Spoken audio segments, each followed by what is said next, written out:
make them to be of no courage, and cast the boldness of their strength to fall. Turn them into some bitch ass niggas, man. Go ahead. Away, and let them quake at the destruction. Cast them down with the sword of them that love thee, and let all those that know thy name praise thee with thanksgiving. Exactly. Cast them down with the sword by the hand of them that love you. You see what I'm saying? They love the Most High. They love to praise and worship Yahweh by Ashar. You see what I'm saying? So that's what we saying. Let us kill their ass, man. And let everybody who knows your name, let's get into another subject of knowing the name and there only being one name. Let all those that know the name praise thee, man. You see what I'm saying? Go ahead. So they joined battle, and there were slain of the host of Lysias about 5,000 men. Exactly, 5,000 of them niggas dead, man. Go ahead. Even before them were they slain. Now when Lysias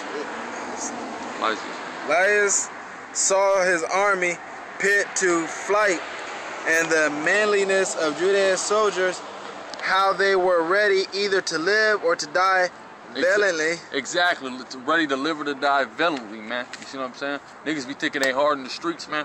Nobody was harder than that assembly that Judas had, man, than the men of Israel in that time. You think these Arabs is ready to die, ready to fly a fucking plane to a building? Nah, we was ready to go during that time, man. You see what I'm saying? The Most High had put that spirit on all of us to make us like lions out there, man. Go ahead. He went into Antonesia and gathered together a company of strangers. He then went again and assembled another army. Go ahead. And having made his army greater than it was he purposed to come again into Judea. Then said Judas and his brethren, behold, our enemies are discomfort. Let us go up to cleanse and dedicate the sanctuary. Exactly. We done fucked them up. Let's go, you know what I'm saying? Let's go cleanse ourselves of this blood of these men we just slain. You see what I'm saying? Let's get clean. You see what I'm saying? Let's praise the Most High. Go ahead. Upon this, all the hosts assembled themselves together and went into Mount Sion. And when they saw the sanctuary desolate and the altar profane, and they seen all the abominations that the king had decreed to take place in Jerusalem, that these strangers and these heathens was enforcing there in Jerusalem. Go ahead.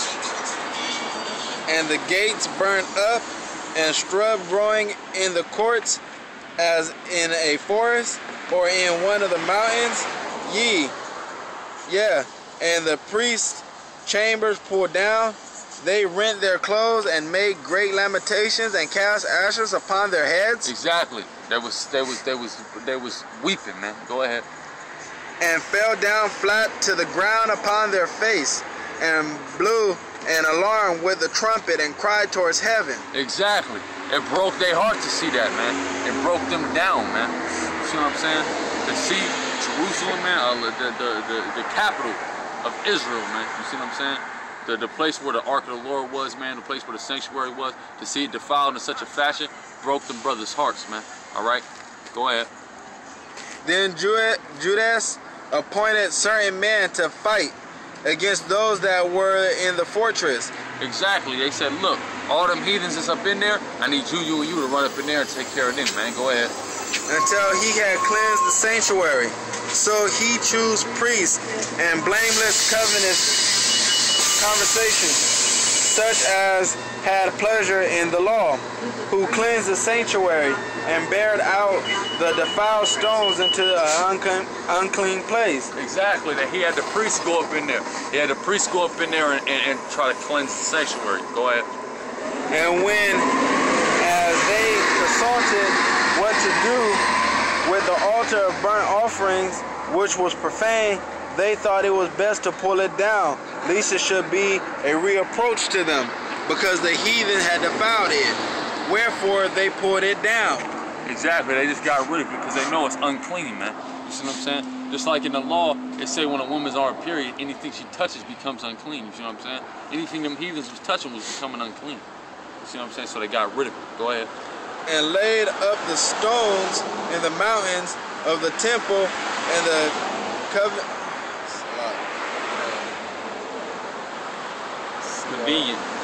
place now. In a convenient place until there should come a prophet to sue what should be done with them. Exactly. So they took all them stones and they put them in a convenient place, a place where they knew where it was and it was easy to get to until the prophet was to come and tell them what we're going to do with this, are we going to destroy these, where we're going to cast them to, so on and so forth. Go ahead.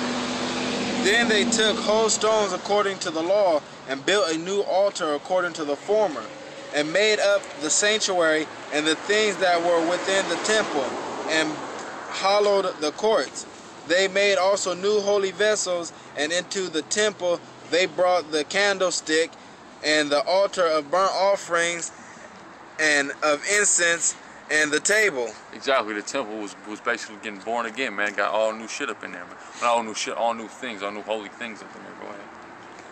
And upon the altar they burned incense, and the lamp that were upon the candlestick they lighted, that they might give light in the temple. Furthermore, they set the loaves upon the table and spread out the veils and finished all the works they had begun to make. Now, on the 25th day of the 9th month, which is called the month of Kasol, in the 148th year, they rose betimes in the morning and offer sacrifice according to the law upon the new altar of burnt offerings which they had made. Look at what time and what day the heathen have profaned it. Even in that was it dedicated with songs and citherns and harps and chambals.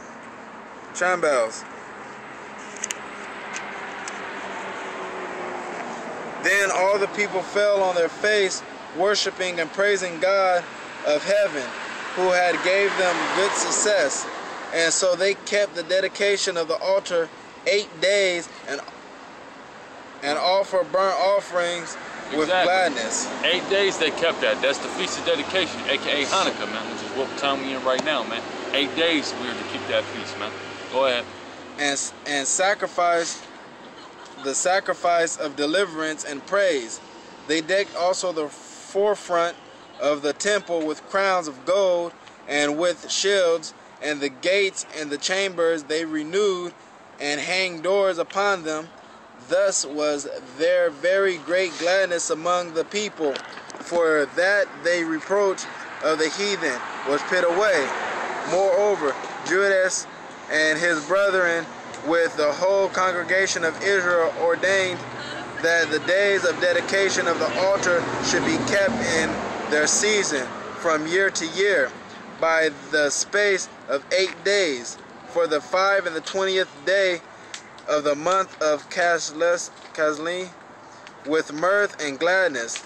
At that time also they build up the Mount Zion with high walls and strong towers round about, lest the Gentiles should come and tread it down. Exactly. Commanded for that feast to be held year to year, and then they was building like a protective, a security wall around, you see what I'm saying, around the sanctuary. Go ahead. Also, they had done before, and they set there a garnish to keep, and fortified Beth Shura to preserve it, that the people might have a defense against Adami. That's it in the yeah, man, and that's, you know what I'm saying, that's the story of Hanukkah, man, all right? That's the Feast of Dedication, man. That's what it's all about. You know what I'm saying? So it's good to call into remembrance things like that, man, and think about the things that our people have already went through, man. You know what I'm saying? The great defeats and the great triumphs and victories we've had, man. You know what I'm saying? And that's why they had it set up to where we was to hold it every year, man, to remember that time, man. You know what I'm saying? During that time in the Maccabees, we had high points and we have low points. Ultimately, it ended up being a low point, man, but that was one of the highest points, man. We had drove the heathens up out of Jerusalem. You see what I'm saying? And we had renewed the temple. You see what I'm saying?